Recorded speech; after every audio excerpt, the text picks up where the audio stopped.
E aí, seus clubistas, tudo bem com vocês? Aqui é Maurício, do Sem Clubista FC, galera. E bom, galera, o assunto do vídeo de hoje ainda é Vasco e São Paulo, sobre os erros de arbitragem que aconteceram na partida de ontem. Ali tiveram realmente erros graves, erros que prejudicaram demais o segmento do jogo do Vasco, pênalti não marcado, expulsão que não era para ter sido expulso e tudo mais. E o Alexandre Pássaro, um dos homens fortes do futebol do Vasco, deu ali uma coletiva de imprensa depois, um pronunciamento esculachando a arbitragem brasileira. Anderson Daronco, comentarista de arbitragem aí da Globo, também foi esculachado, né? O Sandro Meirahit também teve ali, mano, sobrou pra todo mundo, e ele falou diversas verdades que vem acontecendo aí no futebol brasileiro. E eu separei essa coletiva de imprensa para nós assistirmos e analisarmos juntos e ver tudo que disse Alexandre Pássaro. O Lisca também depois se pronunciou. Mano, tá uma treta gigante, treta que tende ainda a crescer mais e que, porra, pensando pelo lado positivo, pelo menos alguém tem que falar, alguém tem que dar a cara a tapa, porque o que aconteceu ontem em São Januário foi uma das piores arbitragens que eu já vi na minha vida, mano, de verdade. Mas antes da gente ver isso, pessoal, eu tenho uma novidade imperdível e não é propaganda. Meu amigo Felipe é ex-CLT e mudou de vida usando apenas um celular. Ele já faturou mais de 100 mil reais em comissões pela internet utilizando apenas um celular, e ele quer te ensinar também. Por isso, ele está liberando 300 vagas para uma consultoria grátis lá no WhatsApp, para te explicar como é simples começar nesse novo mercado e como você pode fazer uma renda extra de 500 a 2 mil reais por mês. Mas é somente para os 200 primeiros que chamar ele no WhatsApp, nesse link que eu vou disponibilizar para vocês na descrição do vídeo e também no comentário fixado. E lembrando que só vai valer para você que salvar o contato do Felipe, então tem que chamar ele e salvar o contato para você participar dessa consultoria grátis e aí começar a ganhar uma renda extra, né, com a ajuda do meu amigo Felipe. Duas folhas à minha frente, porque quando a gente vai falar de arbitragem, especialmente no jogo de hoje, a gente precisa anotar para a gente não se perder, né? Não se perder tanto como eles se perdem dentro do jogo, ou não se perdem, né? Ou exatamente eles fazem exatamente aquilo que eles querem fazer e não tem cobrança de ninguém. Então, de vez em quando eu vou olhar aqui só para eu lembrar de todos os pontos, né? Então, a primeira coisa que eu queria dizer é que isso, lógico, o Lisca já disse isso, isso não tem absolutamente nada a ver com o resultado da partida, com a classificação, que a gente teria passado ou não teria passado. Mas para quem trabalha e vive do futebol, para quem treina, para quem concentra, para quem não para, né, um minuto, né, a gente vem aí numa temporada de praticamente todo mundo, né, eu que não estava aqui, ou quem estava aqui, ou o Lisca que estava em outro clube, a gente vem numa temporada que praticamente vai fechar 2 anos, aí sem parada, né? E é muito ruim para a gente quando vem um instrumento do jogo, né, que o árbitro nada mais era que um instrumento para o jogo, embora os árbitros hoje, né, eles são a estrela do jogo, né, talvez o que mais se comenta, muito mais do que parte tática e etc. Mano, muitos árbitros querem aparecer, e vem, né, aqui e nos tira o direito de disputar uma partida. Foi isso que aconteceu hoje. De novo. Ele nos tirou o direito de disputar uma partida de igual para igual, né?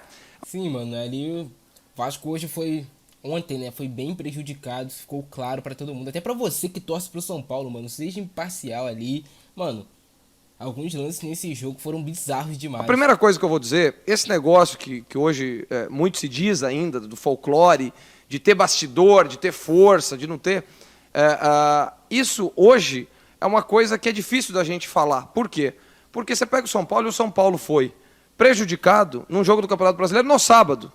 E hoje na quarta foi beneficiado. E no sábado é capaz de ser prejudicado de novo, porque a arbitragem é ruim, não tem cobrança, não tem pressão nos árbitros, a pressão é dentro do jogo.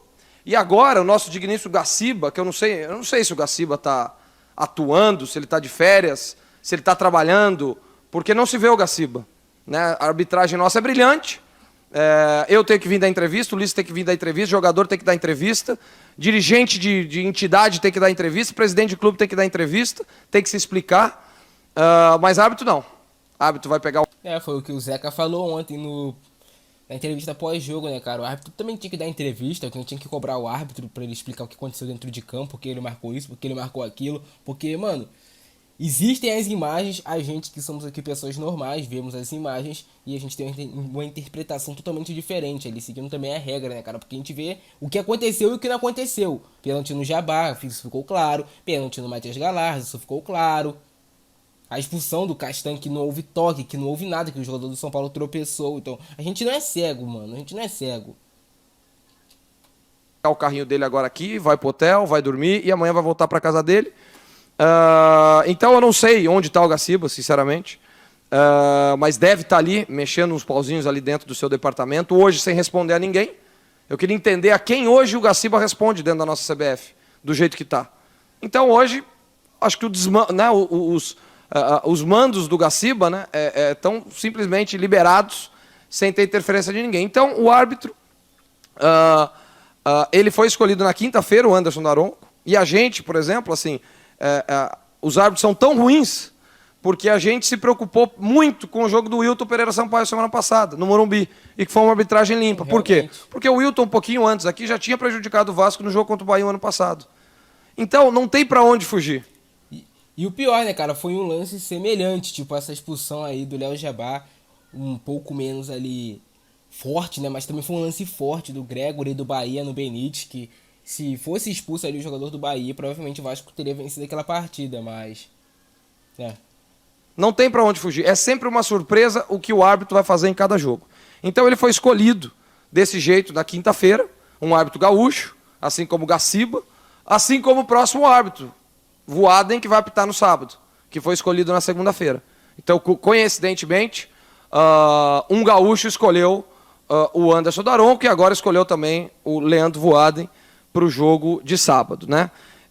Então a gente tem que lembrar que esse mesmo Daronco aqui, eu ainda na época estava no São Paulo, e o São Paulo veio jogar um jogo aqui em 2019 contra o Vasco, e o Daronco no primeiro tempo expulsou um jogador de São Paulo, o Raniel, ou seja, num lance que muita gente questionou, na época todo mundo do lado do São Paulo reclamou. Então, na verdade é o seguinte, hoje ele veio aqui e prejudicou o Vasco, do mesmo jeito que já prejudicou outros times. Esse mesmo árbitro foi o árbitro que preferiu não ir pro VAR para ver a chave de braço que o Felipe Melo deu. Então, foi inaceitável, mano. Foi inaceitável. Mais inaceitável ainda a gente vê naquele jogo lá, Vasco e Palmeiras, os comentaristas da Globo, nossa, que lindo, ele dando a chave de braço no Léo Matos. Tipo, mano, como assim? Ninguém vai falar nada sobre isso, um lance de expulsão, claro, agressão no jogo, tá ligado? E nada aconteceu.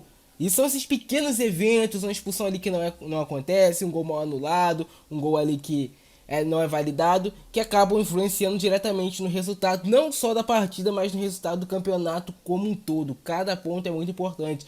No Campeonato Brasileiro passado, o Vasco foi rebaixado por saldo de gols, cara. Não foi nem por pontos. Se o Vasco tivesse um ponto a mais ali que foi tirado em algumas partidas, teria ficado na Série A do Campeonato Brasileiro e a história teria acontecido totalmente diferente agora.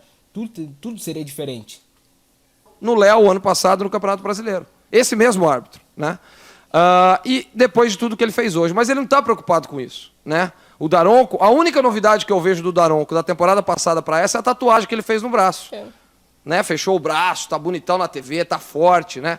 Então é isso que ele está se preocupando. Ele não está se preocupando com outra coisa, né? Só que ele continua apitando. Deixam ele apitar. Vamos fazer uma comparação com a Conmebol, num lance bizonho que teve num jogo do Fluminense. O árbitro foi, no dia seguinte, suspenso. O árbitro está suspenso por prazo indeterminado. Aqui não tem suspensão.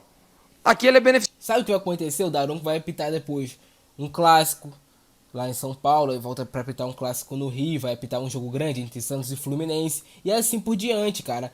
O que acontece? Anderson Daronco, ele é criticado por todas as torcidas. Você, torcedor do São Paulo, mano, você já criticou o Daronco.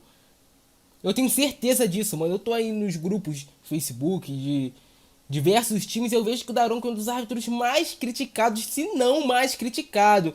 Para o jogo o tempo todo, inverte falta, tá longe das jogadas. É um dos piores árbitros do futebol brasileiro, mas que, sei lá, não sei como, né? Tem nome como se fosse um dos bons. Beneficiado aqui, quem sabe ele pega um jogo no Nordeste agora, viaja 2 dias antes, né? Se ele não tiver ocupado com a academia dele em Santa Maria, lá no Rio Grande do Sul, aí quem sabe ele pode viajar para o Nordeste tranquilinho para apitar um jogo bem mole, né? Um jogo que as torcidas não o conhecem muito e etc. Um jogo que esteja fora de contexto. Tira um pouquinho do foco, uma coisa que o pessoal ali dentro sabe fazer muito bem. Curiosamente, hoje era o Daniel Nobre Bins, o VAR. Esse mesmo Daniel Nobre Bins foi o VAR que não chamou o Leandro Pedro Voaden, o ano passado, no jogo contra o Bragantino em Bragança. Num jogo que estava 2-1 para o Bragantino, o Vasco pressionando. Teve uma saída de bola, uma falta no Andrei, o Bragantino faz o terceiro gol e o VAR não chama. Então, curiosamente... É o que eu falo, cara. Essas faltinhas, essas jogadas assim, mano, influenciam totalmente no resultado final do jogo, mano. E eu me lembro como foi essa partida. O Vasco realmente estava pressionando. Poderia ter buscado o empate contra o Bragantino. Depois você vê o resultado final do jogo, pensa que o Bragantino ganhou fácil do Vasco. Mas não, cara. Naquele momento do jogo, era quase 40 do segundo tempo. O Vasco buscava o empate, ia pra cima, teve bola na trave. O Bragantino estava acuado. E depois do terceiro gol do Bragantino, que foi ali uma falta que o André recebeu, o Bragantino foi lá e fez outro gol e pronto, mano. Todo mundo esquece disso. Poderia ser esse um ponto que salvaria o Vasco do rebaixamento, mas todo mundo esquece disso, porque... É esse o árbitro. É fácil. Aí a gente volta, o ano passado, e a minha indignação aqui, além dela ser cansativa, além dela ser quase que inútil, a gente sabe disso. A gente sabe disso, porque uma hora dessa, eles estão aqui em cima rindo. Eles estão aqui em cima rindo. Eles não estão preocupados com o nosso sofrimento, com a nossa receita, com a nossa sequência no campeonato. Eles estão preocupados com eles. Porque ninguém dá a ordem deles se preocupar com o campeonato, com o espetáculo, com o jogo que é transmitido em TV aberta.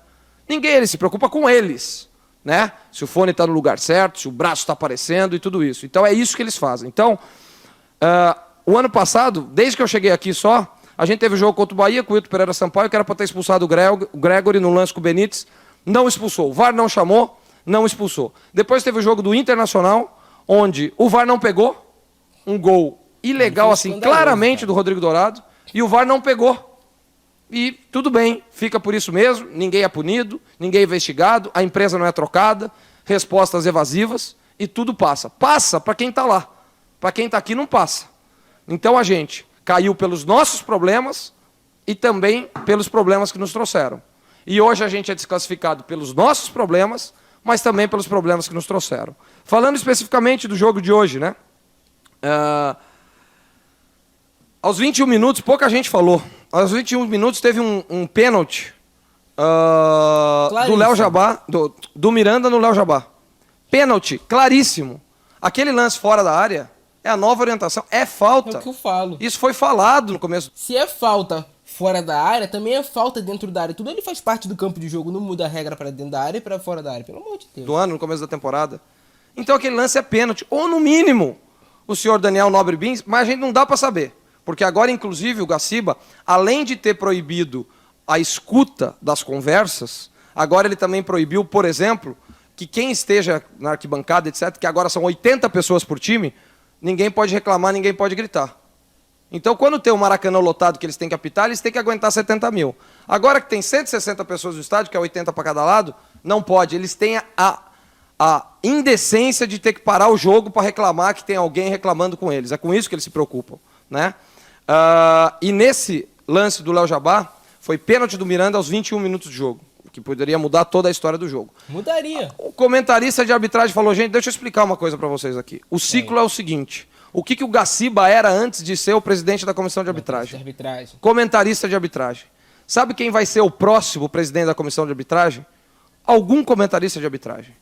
Que foi árbitro, que é amigo de árbitro, que é irmão de árbitro que ainda apita. Então não esperem qualquer análise um pouco mais profunda, um pouco mais neutra, um pouco mais baseada nas regras. Espere esse tipo de análise, que só existe no Brasil, que só explora no Brasil, e que se fosse em qualquer outro país do mundo, com certeza já estaria desempregado nesta função, com certeza estaria fazendo alguma coisa mais produtiva. Então, quanto a comentário de comentarista de arbitragem, é uma coisa que a gente não pode levar em consideração.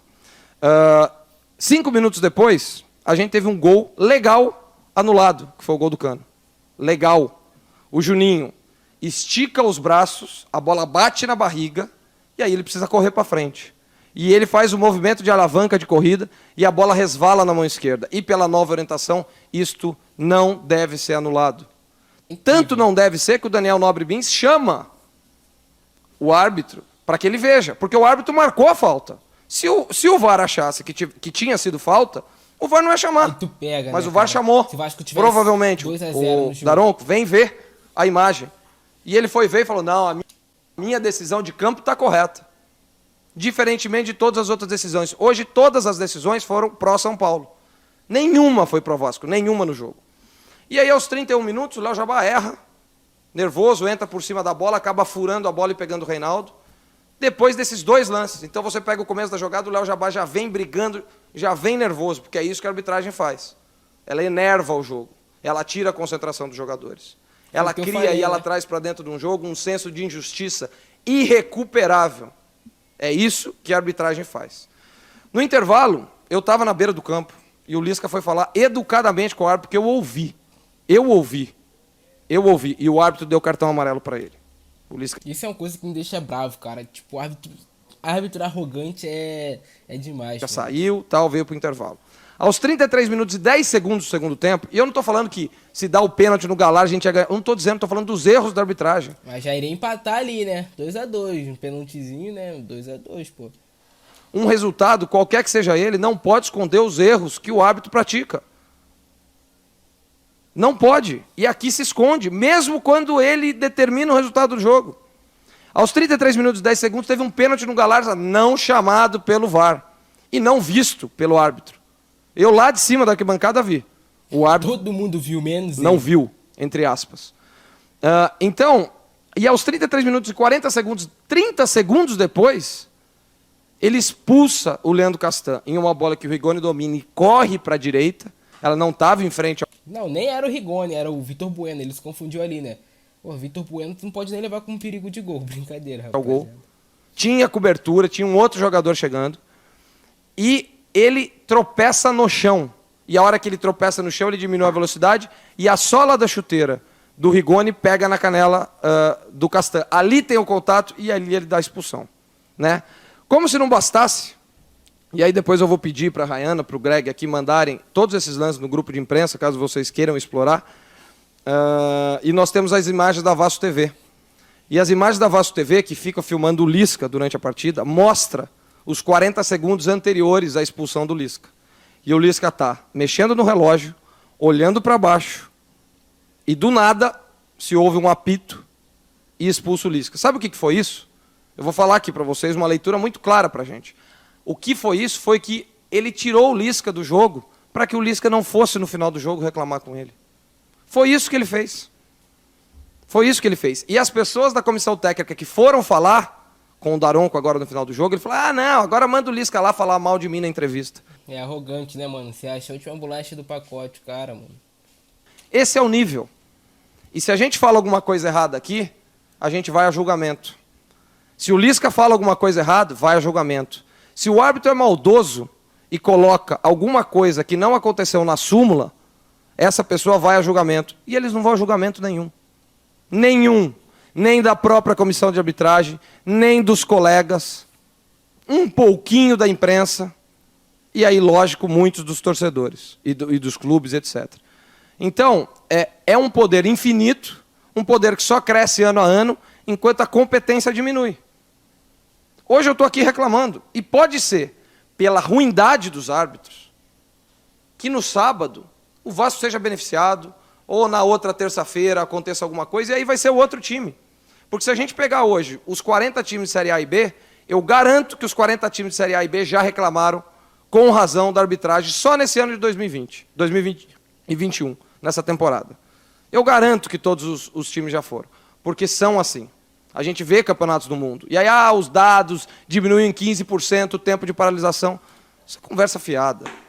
Isso é conversa fiada que ninguém acredita. O que a gente acredita é o que a gente vê. É a qualidade do espetáculo. É o tanto que hoje um programa esportivo é dividido, e até essa entrevista aqui, é dividido muito mais em reclamação de arbitragem do que efetivamente de qualidade de futebol e produto e tudo isso. Então, me desculpe me alongar, mas era muita coisa para um jogo só. Né? Parece que tudo que eu contei aqui foi de 5 jogos, mas foi de um só. Tudo que ele deu conta de fazer. Os comentários dos oficiais da partida no final do jogo para mim sobre a expulsão do Lisca são vexatórios. Pássaro, eu não entendi. Eu não entendi o que aconteceu. Mas o que aconteceu lá que o Lisca foi expulso? Eu não entendi. Do nada, ele foi expulso. Foi isso que os oficiais falaram para mim no final do jogo. Os jogadores do São Paulo, com quem eu tenho boa relação, todos vieram. Cara, Sábado foi a gente, hoje foi vocês. Que coisa é essa? É o que a gente se Aí, ó, pergunta. tá vendo? Os próprios jogadores do São Paulo assumindo, hein, cara. E tem torcedor que não assume mais. Então nós vamos, como o Lisca falou, nós vamos trabalhar muito, nós vamos usar isso de combustível, nós não vamos dormir de novo, nós vamos se indignar, nós não vamos nos conformar, porque quem se conforma com esse nível de arbitragem é medíocre, e nós não somos medíocres. Nós vamos continuar brigando, nós vamos continuar nos expondo, nós vamos continuar indo no STJD, porque é isso que se faz, essa é a solução de tudo. Nós vamos continuar indo lá, mas nós vamos continuar trabalhando para que o nosso foco, o nosso objetivo seja cumprido, à parte e apesar de todas essas aberrações que têm acontecido. Nisso que eu contei no Vasco, mas em geral no futebol brasileiro. Uma boa noite a todos. É isso aí, rapaziada. Alexandre Pássaro mandou aí o papo reto pro nosso querido Anderson Daron, que de querido não tem nada, ninguém tem ele como querido de nenhum clube. Mas é isso, rapaziada. Ele já explicou tudo, eu não preciso falar muito, já fiz muitas interrupções aí no vídeo. O vídeo deve ter ficado longo, mas no geral é isso. Eu fico nessa, pro Gis, grande praça, Francisco, fui.